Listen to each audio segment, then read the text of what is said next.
Friends, రెండోసారి మళ్ళీ chicken పచ్చడి చేశాను. ఇప్పుడు రైస్లోకి వేసుకున్నాను అనమాట తినేదానికి.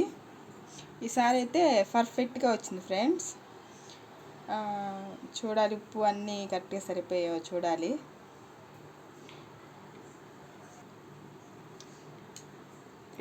వేసాను ఫ్రెండ్స్, ఎలా ఉంటుందో చూడాలి.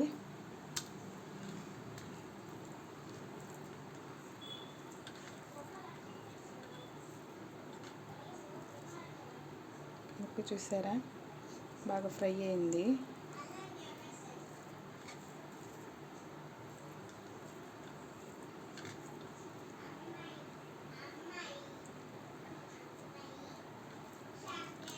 ముక్కతో పాటు కలిపాను కదా, ముక్కతో పాటు తింటున్నాను. చాలా బాగుంది ఫ్రెండ్స్, సూపర్గా వచ్చింది, పర్ఫెక్ట్గా వచ్చింది. పచ్చడి అయితే సూపర్గా వచ్చింది, చికెన్ పచ్చడి. మీకు ఎంతమందికి ఇష్టమో కామెంట్ చేయండి ఫ్రెండ్స్. Bye friends.